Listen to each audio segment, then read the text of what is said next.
Hoy les voy a contar algo muy personal. No vengo a quejarme de los charlatanes que se hacen ricos vendiendo misterios baratos. Hoy quiero explicarles exactamente por qué funciona su negocio. Les cuento esto porque la verdadera razón por la que abrí este canal nació de una frustración muy mía. Toda mi vida he sentido un rechazo profundo, casi visceral, por el pensamiento mágico. Estaba harto de ver cómo la gente a mi alrededor justificaba el caos de sus vidas con fantasmas, vibras, deidades o brujería. Quería alejarme lo más posible de esa forma de pensar, y me acuerdo perfecto del día que encontré la respuesta. Estaba en la universidad, leyendo un libro de César el Hombroso para la materia de criminología. El profesor nos estaba explicando que para entender el comportamiento de un criminal, o incluso de una víctima, no bastaba con ver el acto aislado, y nos proyectó en la pizarra un concepto clínico que me voló la cabeza: el modelo biopsicosocial. Recuerdo haberme quedado viendo mis apuntes en ese pupitre y pensar, claro, esto no solo explica por qué alguien comete un delito o desarrolla una patología, explica por qué somos tan absurdamente fáciles de engañar. Ese día todo hizo clic. Para los que no estén familiarizados, este modelo fue propuesto por el psiquiatra George Engel en los años 70. Antes de él, la ciencia creía que era solo una máquina biológica que se descomponía. Engel destruyó esa idea y postuló que no somos entes puramente racionales, ni cerebros flotando en un frasco de formol. Somos organismos complejos moldeados por 3 dimensiones que interactúan al mismo tiempo. Nuestra biología, o sea, nuestro hardware animal, nuestra psicología, que son nuestros miedos y traumas, y nuestro entorno social, la tribu a la que pertenecemos. Y ojo, no les estoy diciendo que lo que voy a explicar a continuación sea una ley absoluta o un dogma inquebrantable. Simplemente son las conclusiones a las que he llegado con la edad y la experiencia dándole vueltas a este modelo. He llegado a la conclusión de que nuestra necesidad desesperada de creer en magia no es por falta de lectura. Crees en eso porque eres el resultado caótico de una genética primitiva, una mente aterrorizada por el caos y una sociedad que te presiona para encajar. Así que hoy quiero compartirles esta reflexión. Vamos a desmenuzar un poco cómo funciona nuestra cabeza. Y quiero que, mientras escuchan estos datos, se hagan un par de preguntas que probablemente los van a incomodar. Empecemos por el primer pilar de Engel: tu hardware biológico. La gente jura que ver fantasmas o presencias es un don espiritual. Mentira, es un instinto de supervivencia atascado en el Paleolítico. La neurobiología evolutiva nos explica el dispositivo hiperactivo de detección de agencias. Tu cerebro es una máquina de supervivencia, no una máquina de la verdad. Imagina que eres un humano primitivo. Escuchas un ruido en la maleza. Tienes 2 opciones: asumir que es el viento o asumir que es un depredador oculto. Si asumes que es un monstruo y solo era el viento, gastas adrenalina y haces el ridículo. Pero si asumes que es el viento y resulta que sí era un león, te mueres y tu genética desaparece. La selección natural favoreció a los cobardes y a los paranoicos. Sobrevivieron los que veían amenazas donde no las había. Tu cerebro actual sigue teniendo ese software. Físicamente, tienes una región en la corteza temporal llamada giro fusiforme, cuyo único maldito trabajo es identificar rostros, y es tan absurdamente hiperactiva que encuentra caras en las nubes, en la humedad de la pared o sombras en tu cuarto en la madrugada. Y esto no solo pasa con los ojos, pasa con los oídos. Se llama pareidolia auditiva.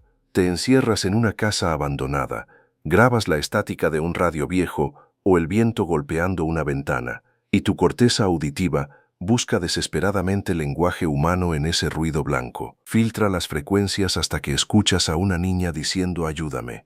No hay ninguna niña.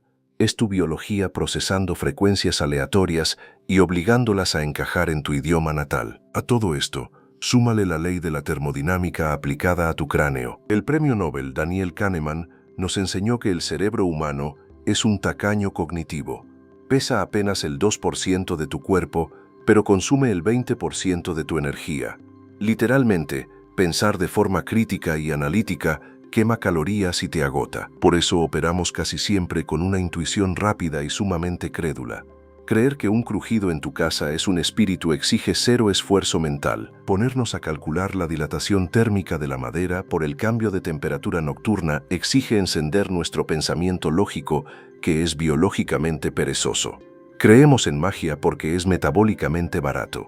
Ser escéptico cansa. A nivel neurológico, cuando crees ver un fantasma, tu amígdala, que es el centro del miedo, se enciende y secuestra por completo a tu corteza prefrontal, la parte lógica que dice, oye, eso es solo una silla con ropa. Y aquí te pregunto, ¿alguna vez te has puesto a pensar por qué nunca ves demonios o extraterrestres a plena luz del día, cuando tu córtex visual tiene toda la información clara y casualmente solo los ves a las 3 de la mañana, cuando tu cerebro está ciego, asustado y obligado a adivinar rellenando los huecos en la oscuridad? Tu biología te inventa al demonio porque cree que te está salvando la vida. No eres un vidente, eres un primate asustado en la oscuridad. Pasemos al segundo pilar, tu psicología. Y quiero empezar por lo más crudo. Todo lo que mencioné antes ocurre en un cerebro sano.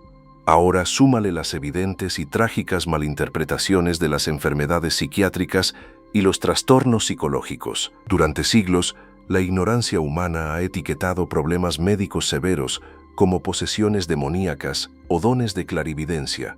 Una parálisis del sueño acompañada de alucinaciones te hace sentir literalmente una presencia aplastándote el pecho. Un brote psicótico o una esquizofrenia no diagnosticada altera por completo tu percepción auditiva y visual.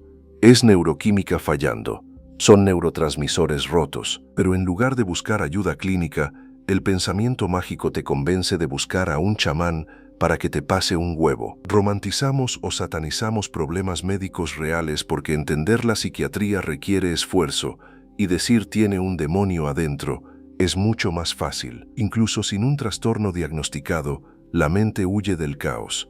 La ciencia lo documenta como la percepción ilusoria de patrones. Cuando sientes que tu vida es inestable, tu cerebro inventa una conspiración, una maldición o un fantasma para devolverte la ilusión de control. Es psicológicamente más cómodo creer que no conseguiste trabajo porque te hicieron mal de ojo, porque eso implica que hay un culpable mágico y un ritual para solucionarlo, a aceptar la aplastante realidad de que simplemente hubo alguien mejor que tú. A esto súmale el sesgo de proporcionalidad. A nuestra mente le aterra que un evento gigantesco tenga una causa minúscula y accidental. Creemos que una pandemia mundial tiene que ser planeada por élites reptilianas en las sombras. Aceptar que la historia humana puede cambiar por un virus microscópico aleatorio es demasiado patético para nuestro ego. Exigimos conspiraciones masivas porque nos hacen sentir que el universo tiene un guión. Y luego está la estafa más vieja de la mente humana. El efecto Forer es la razón por la que sientes que tu horóscopo o el psíquico de TikTok te leen el alma. Si yo te digo, a veces eres muy sociable y abierto, pero en otras ocasiones te encierras y eres reservado, tú piensas, wow, me conoce perfectamente. La realidad es que te estoy diciendo una vaguedad universal que aplica para el 99% de la raza humana. Pero nuestro ego es tan frágil que toma cualquier declaración ambigua y la talla a la medida de nuestra vida para sentirnos especiales. Y lo más triste es el efecto contraproducente. Los estudios cognitivos demuestran que cuando a una persona se le presenta evidencia empírica que destruye su creencia, en lugar de cambiar de opinión, su cerebro lo interpreta como un ataque físico. Se aferra más a la mentira. Piénsalo un segundo y sé honesto. Si yo mañana te demostrara, con pruebas irrefutables y matemáticas puras, que tu creencia más profunda es una absoluta mentira, ¿me agradecerías por liberarte con la verdad? ¿O me odiarías por romperte la burbuja que te hace sentir seguro? Y finalmente, el tercer pilar, el más peligroso de todos, lo social. Aún con tus fallas biológicas y tus bloqueos psicológicos, ninguna creencia absurda sobrevive más de una tarde si no la validamos en grupo. El pensamiento mágico no es un error individual, es el pegamento de la tribu. Recuerdo otra cosa que me marcó en la universidad. En una clase, un profesor nos hizo una pregunta que parecía muy simple. ¿Quién es más peligroso, el chofer de un autobús de pasajeros o un sacerdote? Todos respondimos sin dudar que el chofer. La lógica era evidente. Si el chofer se equivoca o se queda dormido, choca y mata a 40 personas. Pero el profesor nos hizo reflexionar y nos destrozó la respuesta. Nos dijo, el chofer puede causar una tragedia física. Sí, pero un sacerdote, un político o cualquier figura que tenga autoridad moral e influencia sobre un grupo masivo de personas es infinitamente más peligroso. ¿Por qué? Porque tiene la confianza ciega de la gente. Un líder tribal, un gurú del misterio o un influencer con millones de seguidores puede convencer a una generación entera de rechazar la medicina, de odiar al prójimo, de vaciar sus cuentas bancarias o de lastimarse en masa, y la gente lo hará convencida, defendiéndolo a muerte, porque le entregaron su confianza. Esa es la verdadera fuerza destructiva del entorno social, el secuestro de la razón a través de la autoridad. Como bien explica el historiador Yuval Noah Harari, lo que permitió a nuestra especie dominar el mundo no fue la rueda, fue nuestra capacidad de crear y creer en ficciones compartidas, mitos, leyendas, religiones. El pensamiento mágico fue nuestra mejor herramienta de cohesión en la prehistoria, pero hoy es nuestro mayor lastre. En los años 50, Solomon Asch demostró con sus experimentos que somos capaces de negar lo que ven nuestros propios ojos, solo para no llevarle la contraria a la mayoría en una habitación. Nuestro terror al aislamiento social es más grande que nuestro amor por la verdad. Hoy, esa dinámica se inyectó con esteroides. La habitación de Asch se llama Internet. Las redes te encierran en cámaras de eco donde todo el mundo piensa igual que tú, generándote la ilusión de profundidad explicativa. Crees que entiendes cómo funciona el mundo solo porque la gente de tu feed comparte tus mismos miedos. Creer en pseudociencias hoy funciona como una credencial exclusiva. Si tú y yo creemos en la misma conspiración, somos una hermandad. Y si alguien llega con el método científico, se convierte en el enemigo infiltrado. La sociedad castiga al escéptico aislándolo y premia al crédulo con aceptación y pertenencia. Hazte esta última pregunta. Si te quitaran el acceso a Internet y te alejaran de tu grupo de amigos o de tu familia por un mes, ¿seguirías defendiendo a muerte esas creencias sobre lo paranormal? ¿Son realmente tuyas, nacidas de evidencia empírica, o son solo la suscripción emocional que pagas a diario para no ser expulsado de tu tribu? Ahí lo tienen. Esa es la disección de por qué, a mis ojos, amamos que nos mientan. Creemos en la magia por un sesgo de supervivencia evolutivo, por pereza metabólica, por cobardía psicológica ante el caos del universo y por el terror absoluto a ser expulsados de nuestra tribu. Somos la tormenta perfecta del autoengaño. Al menos para mí, después de todos estos años, los datos son innegables y explican perfectamente por qué este canal compite todos los días contra el negocio millonario de la ignorancia. La ciencia es el intento más noble, doloroso y hermoso del ser humano para superar nuestras propias fallas y encontrar la verdad objetiva. Yo voy a seguir haciendo mi parte compartiendo lo que entiendo. La evidencia está sobre la mesa para quien tenga el valor de usarla. Para los demás, que sigan disfrutando sus fantasmas y sus aliens de papel. Aquí Archivo Sin Razón.